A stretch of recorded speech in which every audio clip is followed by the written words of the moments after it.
Testing 1, 2, 3. Testing 1, 2, 3.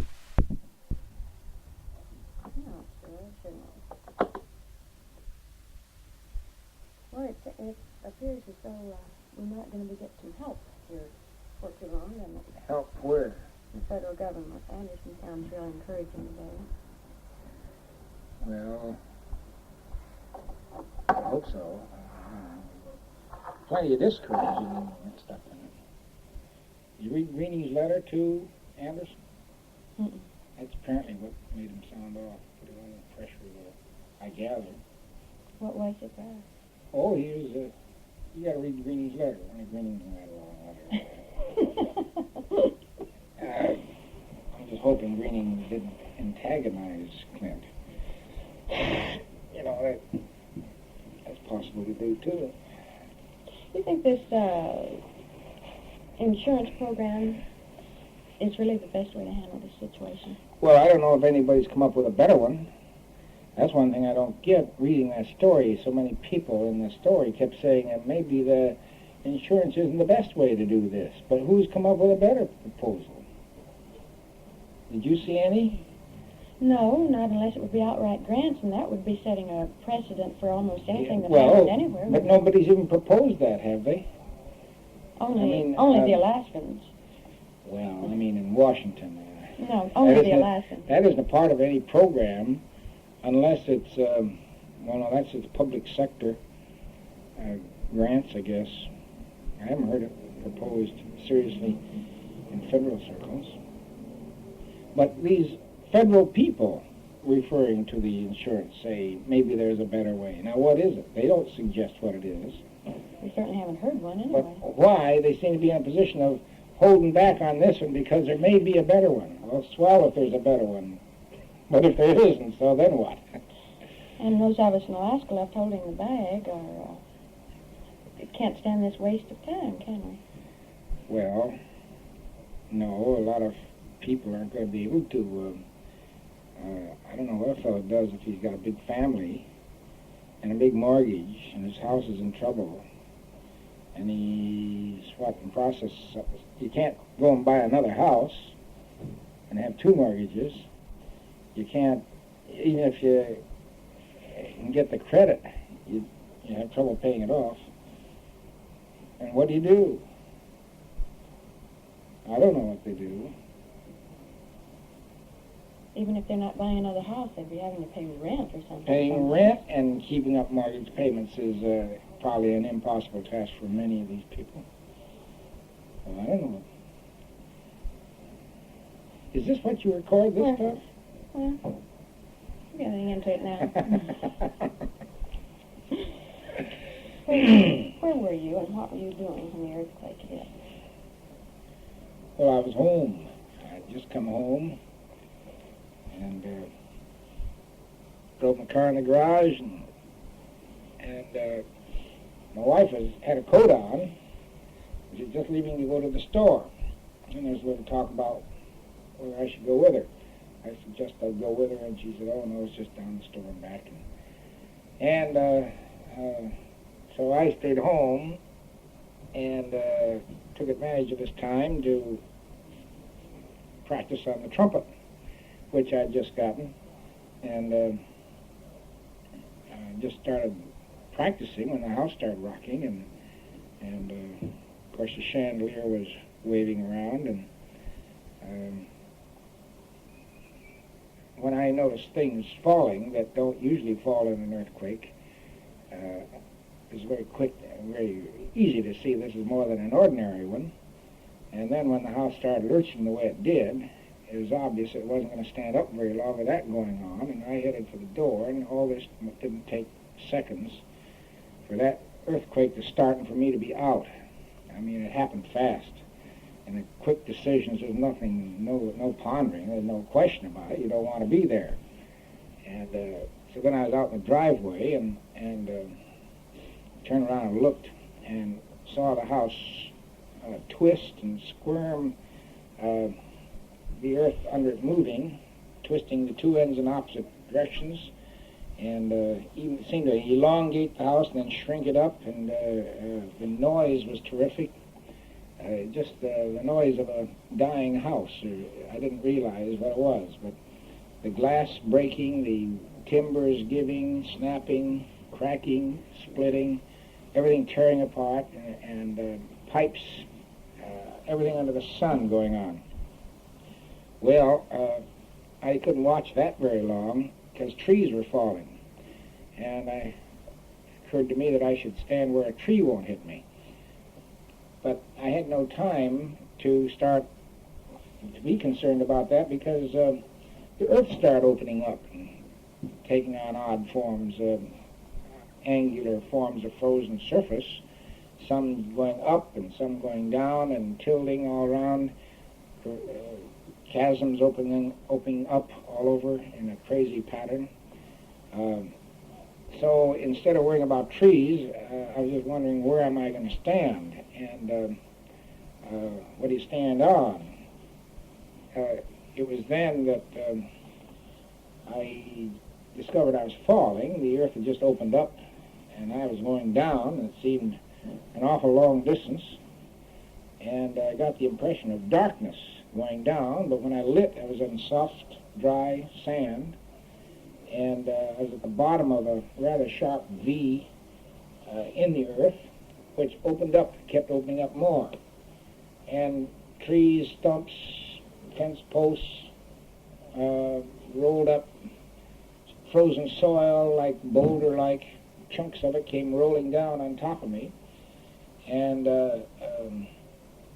then I saw this chasm elongated, and it went over to my neighbor's house.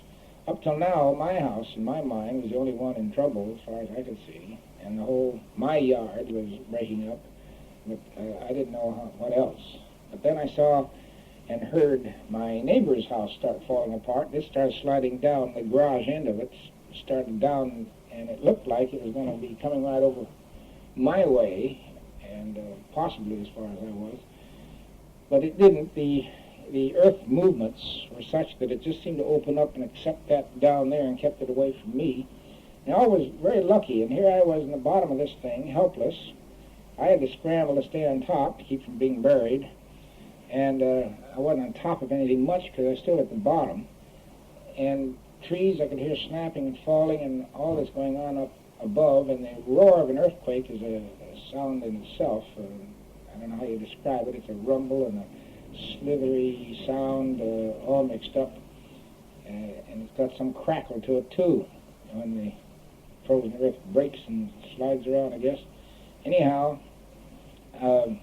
I could just scramble to keep from being buried, and think how lucky that none of these things have hit me that were there in the bottom of that ditch with me. And after a while, the world seemed to quieten down a bit, although there's still movement, you can still feel it. And I clambered up the side of the chasm that I was in, loose sand, and climbed up in the frozen soil and got up on the surface and looked around, and as far as I could see in every direction, I just saw nothing but desolation in what used to be our neighborhood where we lived. Houses galore at all angles and topsy-turvy, and everything silent except for the last snapping and breaking of the house as the earth still moved a bit and things still gave. It's sort of like the last gasp of these houses around. You could hear them snap and break. And occasionally something new would fall down into either inside the house or down into a ditch chasm. My house was nothing but kindling wood. It was out on the beach. It had been about 90 or 100 feet above the water, and the earth it was then about sea level.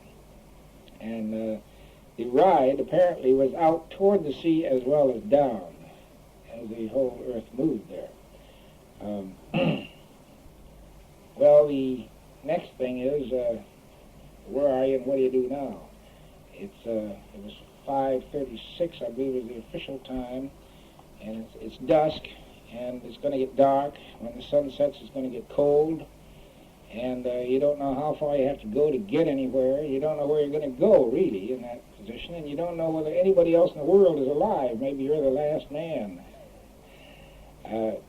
Well, while these thoughts going through your head and wondering what do you do now, and of course there's no special dress for this, just in a suit coat and slacks, and Oxford shoes, not equipped for mountain climbing, but you're in the middle of a mountain range here, the way it looked. I heard a voice, and it was a neighbor boy, some teenage boy with his 4-year-old sister. He'd gotten out of their house before it broke up, and he was yelling, you see, who's alive around there? And so I answered and told him to stay there, that I'd try to climb over to where he was. And that took some doings. I just learned how to climb over this stuff because of the frozen earth covered with, a foot of snow or so, and in brush, frozen brush. It's ugly to climb through with this kind of clothing, and slippery and hard, no footing. Then you get in the soft sand and you slide, and then you get in the blue clay and you can sink in up to your knees or deeper, and you just got problems. So to move, get over to his place took a little while. And then I found that he was barefooted, had on a silk sports shirt, and his little sister had nothing but pajamas. She'd been taking a nap, and the earthquake, when it started, why, he grabbed her out of bed and ran out of the house as he was. So the first thing then becomes, the problem becomes, how do you keep little Mitzi warm? She can't last long that way. Well, it's interesting, too, how values change when an earthquake hits. Right at that moment, it occurred to me that the most valuable thing in the world is a piece of wool, anything wool. And we've got to get somewhere around here to find something to put on that youngster.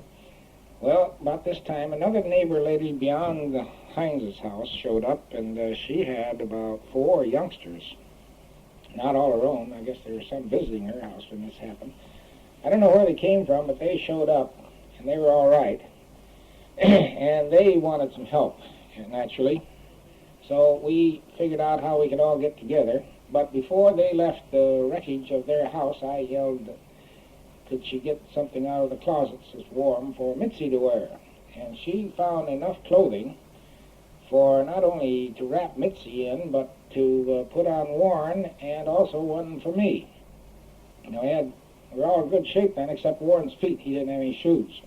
We couldn't find anything for that, but he was young, and he'd get along with that all right.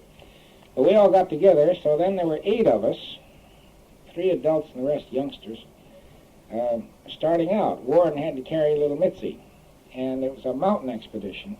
As I mentioned, I'd have to scout ahead and look for paths and where you go, and then come back and help them get around. All these little youngsters, we'd have to carry them or lift them over certain places, or sometimes we could get them to jump. They'd do whatever we told them to. They'd jump right in your arms across a bad spot or something. It's quite an experience and quite a long grind to find a way out. And on the way, we found Mrs. Hines, the mother of the little infant, and the mother of Warren, the teenage boy, marooned on a sort of a mushroom-like piece of ground. The frozen surface had, supported by some of this gravel, tilted at an awful angle, and she and her car were alone up there, just on an island all by themselves, way up above the rest of us. And it seems that she had just been approaching her house when the earthquake hit, and she stopped the car, and right in front of her eyes as she was there, the whole earth broke up and left her on this little protrusion, while her house and everything else fell apart in front of her. And we had to find a way to get her off of that so she could join us and then trek back. Now, the only guide we had for which way to go was a certain direction where I could see some trees that were perpendicular. Back, it looked like either a bluff or a continuation of the same desolation, couldn't tell what, but beyond I could see the tips of trees that were perpendicular, so I figured that earth hasn't tipped over there. That's where we're going. And then as we worked over, why, I saw some people appear, spectator type, standing on that, what looked like a bluff. So I figured it is a bluff, and that's the end of it there. And when we got over there, we found that was right, but that was the only guidance we had. Now, before we got back there were helicopters buzzing around, picking up other maroon people in this area, and everything's going on. And before we got to the bluff, we met some rescuers coming in, fellows with ropes and gear to come in there and axes to chop their way and release people, do what. But anyhow, we met them, and they helped Warren with Mitzi, for instance, in the last few yards of tough going. Warren was pretty well tuckered out carrying Mitzi, naturally, and the other youngsters did it all right on their own power. Now that's just one, and I'm sure there are many, many more people in Anchorage all had similar experiences, and probably dozens of them worse. How can you account for the low loss of life in that area? Was it the slowness with which it happened, or quick thinking, or what? Oh, no. It's very lucky. If it had happened at night and everybody had been in bed, I think it would have been a horrible toll. It came at an hour before most men got home from work, and at an hour when a lot of even the youngsters weren't home yet. It was perhaps the best hour for the minimum population. It was the hour after working people had left. Maids, domestic workers had gone home, or construction people had knocked off for the day, as the Four Seasons showed. Sorry, I don't have a lot. Really, it was lucky that way. Were you still in your house? No, you said you were outside the house when you saw it go. Oh, yes, I got out because it was obvious that a house, mine was a log house, and it had a large living room with big beams, trusses, and it was obvious that that tremendous roof couldn't be held up very long with everything below it shaking around and going at the angles that this earthquake was giving it. You could just see the whole thing give. And I figured the best place to be was out from under that roof, which turned out to be right. The next day, we used that roof, incidentally, as a heliport, and went out and landed on it to look over the wreckage. The roof was still there, suited for that. What did you do then, after you all got out of the chasm? Oh, first thing I wanted to do is know where my wife was. She had gone to the store, and she had a funny experience. You want to hear about it? Mm-hmm. Well, she had quite an experience. She had gone to the store to shop for flowers and some food for a dinner party she was planning. Flowers to be a little centerpiece of some sort. She'd taken her vase and containers for the flowers, and also took her flower arrangement book. And as she drove on Northern Lights Boulevard, the road wouldn't stand still. The earthquake started, and it was obvious that she couldn't drive on that, so she stopped. And she's been in earthquakes enough. She decided this is a rough one. She'd turn off the engine. She didn't want to set up any sparks around here and chance of fire. What's going to happen? And then her only fear was that it would be so rough it'd tip the car over, but it wasn't, and she bounced it around something awful. And when it was quieted down, she started the engine and drove on down to the florist. And when she went in there, she found the place a mess. Everything was on the floor, and everything upset, of course. And the people were all upset and jittery, and one lady was carrying a little baby, and the baby was crying, and it was all mixed up. And here Mrs. Atwood comes in, carrying her little vases and her flower arrangement book, and starts talking about she wants some flowers. And she said, they looked at her and said, "Why, Mrs. Atwood, weren't you in the earthquake?" And she said, "Well, yes, but it's over now, isn't it?" And they were just so upset, they just didn't want to talk about flowers, so she decided she'd come back in the morning. That'd be all right, and she'd pick them up then. And so she went and packed her little glass things in the car and decided to go down to the store. Well, when she got down there, it was all dark. She looked through the windows, and everything was on the floor, and there was people messing around in there, but she figured this, obviously, they don't want the public around messing around there now, so she'd come back and shop tomorrow. And she said, thought in her own mind, well, I might as well go home. I probably lost some glassware in this shake and see what I lost. And so she drove home, and as she got near home, she was stopped by some people who said she couldn't go any further. And she said, oh, but I live down there. And they said, what's your name? And she told them, and this fellow said, oh, well, your house is gone. And she said, well, my husband's in it. And she said that fellow put her arm around his shoulder and said, well, now, Mrs. Atwood, there are people down there doing what can be done, and there's not a thing you can do, and you better back up because this whole place we're on might go any minute, and it'd be well to back up a little bit. So she backed up, and the whole thing that she was on did go subsequently. It was right by the entrance to Brooke Marston's house where she had parked, and it did go all the way back to Macaulay Road, you know, later on. So she's lucky that fellow did back her up, or that car would have been down in the ditch, maybe with her in it. But then she didn't know what to do, so she went over to the Hilscher's house, which is near, and started moaning and groaning about losing the house and the husband. And that was the first Mrs. Hilscher knew that the earthquake was anything more than an earthquake, such as we have frequently. And she'd lost some things in her house, but she didn't know what had happened to the neighborhood. So then Mr. Hilscher went out, drove around the neighborhood to see what's going on, and whenever he saw people, he asked if anybody had seen me. And finally, somebody said that a helicopter pilot had seen me. Well, there were these helicopters buzzing around and could have seen me climbing out. And apparently somebody had anyway. But Herb got the word that somebody had seen me, and then he told everybody where my wife was. And he went home and reported that I must be all right, although nobody knew where I was. So when I came climbing out and ran into some people, and the first thing I was told is, where's my wife? And a fellow with a car offered to drive me over there, so I was taken good care of. Those first few days after that earthquake were rather dismal for a number of people. What was your reaction after you began to realize the extent of this tragedy, economically and I imagine just like everybody else's, I didn't know what we're going to do next. First, it's a question of survival. First concern. What are you going to do? Where are you going to sleep tonight? What are you going to eat? Where are you going to get water? How are you going to keep warm?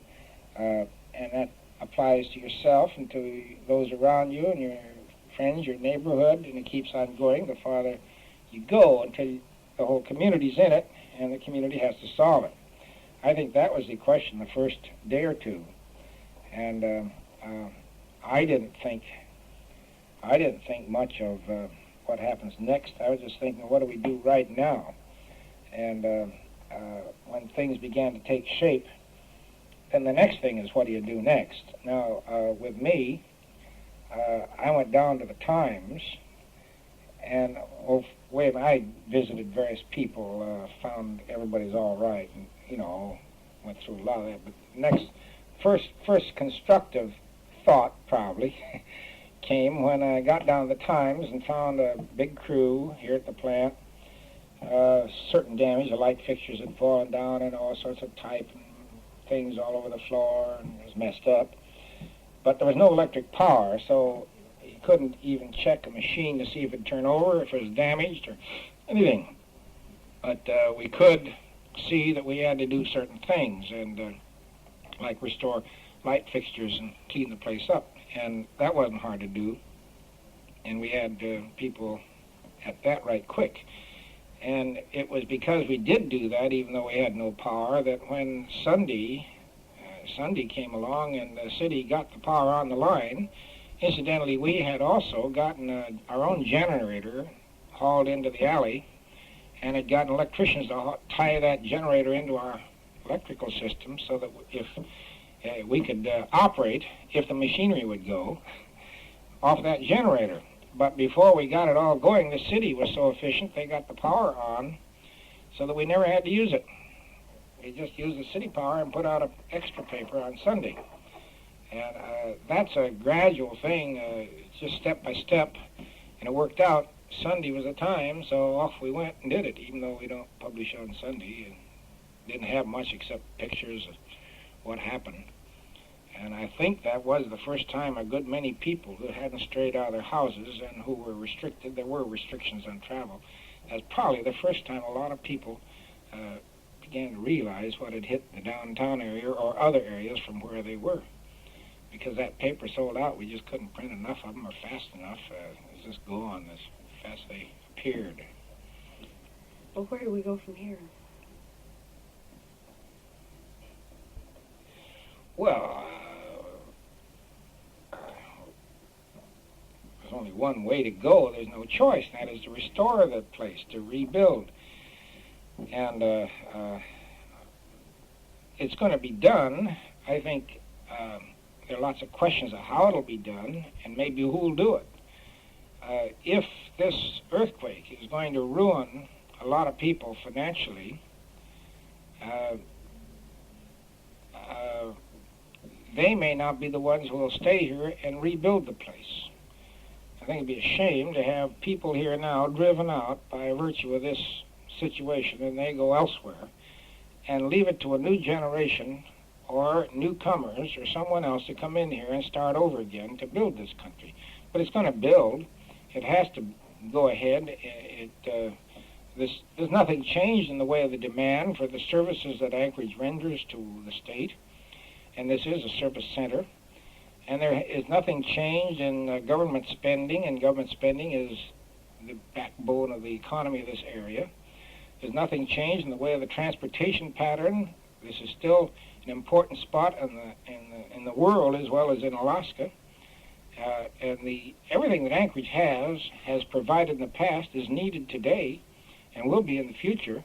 So it will be rebuilt. Now the question is how and who'll do it. Now if these people who have lost heavily in this earthquake, if they all have to go bankrupt or something because they can't pay, they can't spend the rest of their life trying to pay for a house that's gone, or it's just not going to happen that way. They might have to go somewhere else and find a way to start over. Some of them might stay here and start over and carry that burden or go through bankruptcy or something.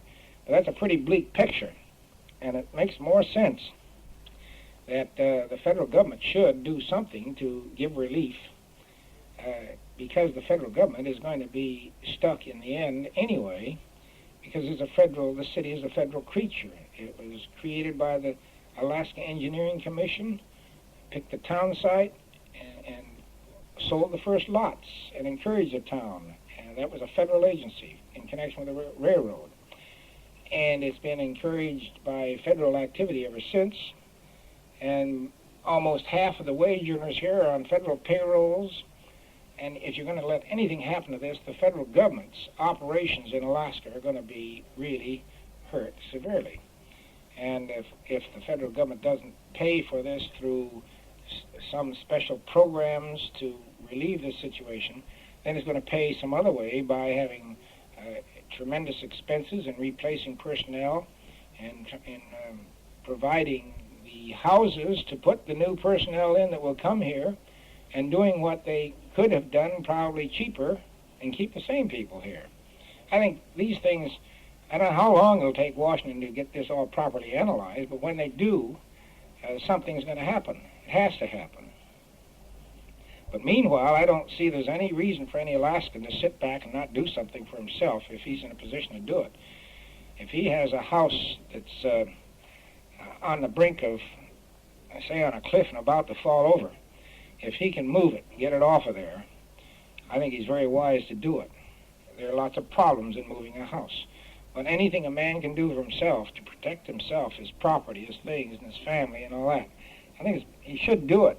And it doesn't make sense to sit here and watch it go to pot, saying that the federal government is going to fill this gap. It just doesn't work that way, and it shouldn't work that way. A man should do what he can.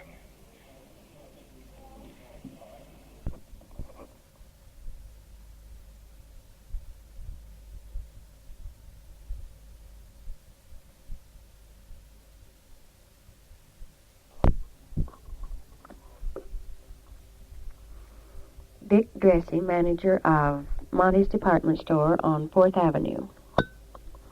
It works. Anything, just because I came over? Okay, I'll tell you what, I'll just read this. I already have that story. Oh, Let's start out by just what you were doing just before the earthquake happened. Where were you in the store and what were you doing?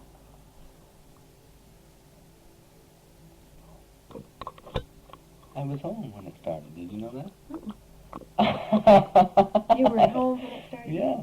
It's kind of disappointing, isn't it? Well, what did you do? Well, I had just arrived home and was starting out the door again to go to the store. Not to my store, to the grocery store. When the house began to vibrate and buck, and within just a few seconds it was quite evident that it was going to be a bad quake, and my son and daughter and our neighbor girl were upstairs. And so my first thought was to get to them so that they wouldn't panic, and I ran up the stairs and went into my daughter's bedroom where our neighbor girl and my daughter were on the floor. They had been knocked down by the pitching floors, and I grabbed my young daughter, who is just 2, and went back out into the hall and brought our neighbor girl out into the hall too at the stairway, and sat down on the floor, or was knocked to the floor actually, and looked down the stairs where my wife was standing at the bottom of the stairs, and just rode out the quake and trying to keep the children quiet and telling them that it was going to be over in a minute. Be quiet, it's all right. And finally, everything did stop quaking. And at the time, I didn't feel that it was actually too bad of a quake, in that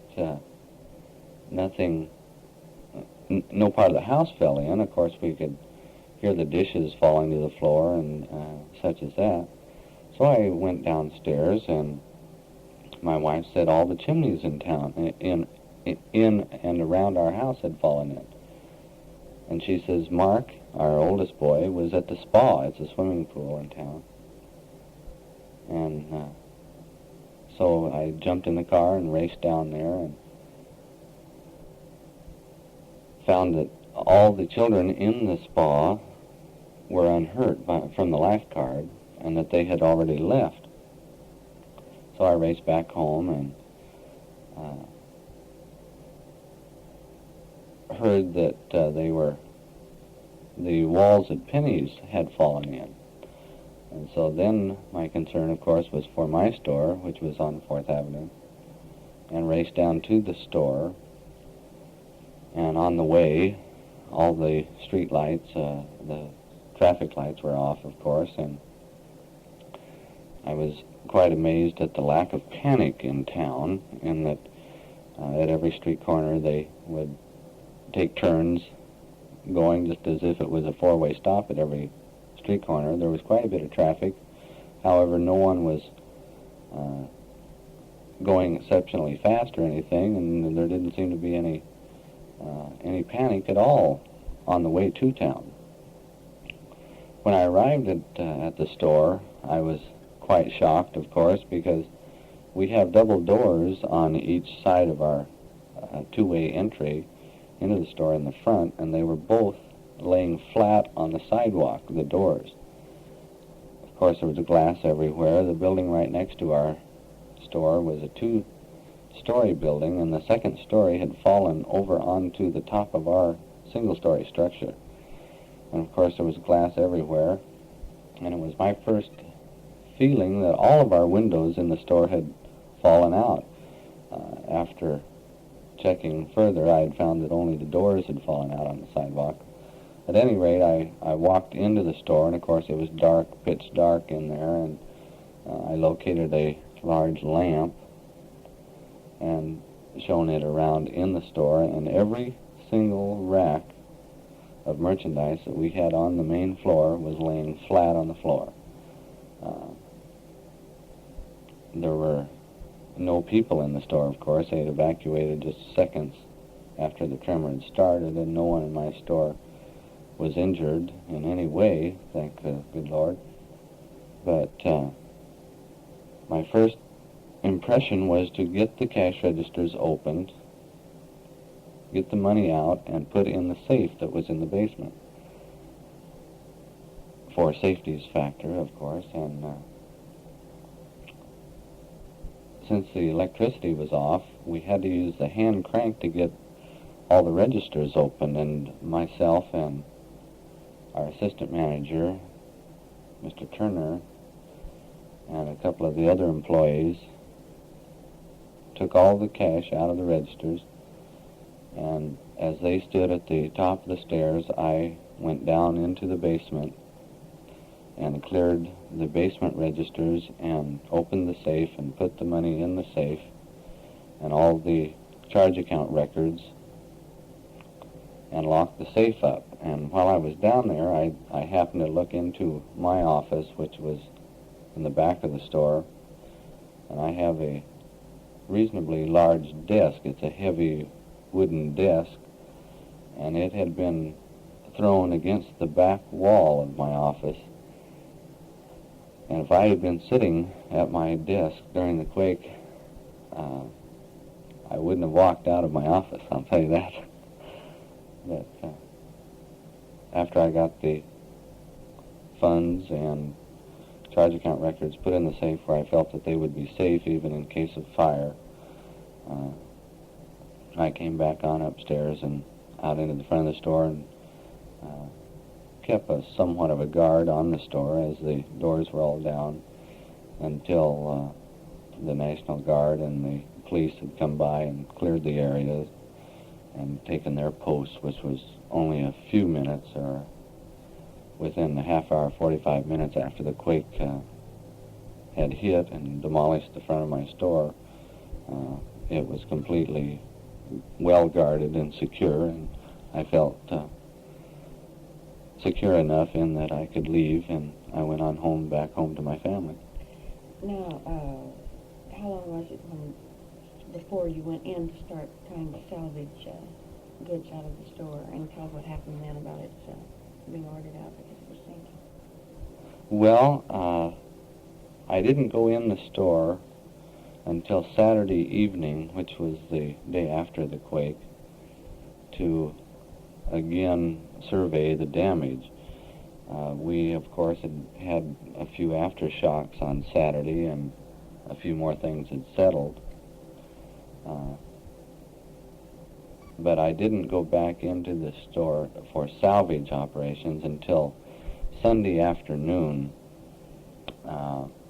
and then only to get the merchandise in the men's department and part of the children's department out of the water that had leaked in through the roof from the holes in the roof because of the building falling on top of our store. We had quite a bit of merchandise that was wet from melting snow, not from water mains breaking. The water mains did break, of course, in the basement, but directly behind our store was a fairly large fault, and the water from the mains ran out of the store and into this fault crevasse in the back of the store, and didn't run into the store, so our basement did not have an awful lot of water damage because of this. And when you were in there, wasn't it Lee in the back, or somebody said, feel that or come back here or something? Well, the rear of our store, of course, was the part that was sinking the most, and did for quite some time after the quake, of course. But Lee, my shoe man, was back in the back 2 or 3 days after the quake, and said, come back here a minute, I think this thing's sinking. And we did go back there, 2 or 3 of us, and you could certainly feel it going down, just as if it was an elevator. It was quite frightening. And were you ordered out or anything? We were, when I was in the store Friday night, right after the quake, the police came by and ordered us out of the store because they had felt sinkage just 2 or 3 doors down, of course. So we had to get out then. And then, too, another time, I believe it was Monday afternoon when we had quite a crew in the store to salvage the merchandise, and we had an aftershock that was quite severe, and the civil defense people came by all down 4th Avenue and cleared the whole area because of sinkage, and we did no more salvage work that day. Okay, now about the quake on the next Friday. I was not in the store at the time. However, I had quite a large crew in for salvage work, of course, and several of the people were in the basement of the store in our back stock room when somewhat of a tremor began, and one of my boys looked at one of my girls, and she looked at him, and he says, "Run, Willie, run!" And they went up the stairs about 95 miles an hour, and Willie is our sportswear girl, and she's fairly short and has short legs, and the boy that was down there with her is quite a long, lanky individual, and she beat him out the store by about 40 yards, I think.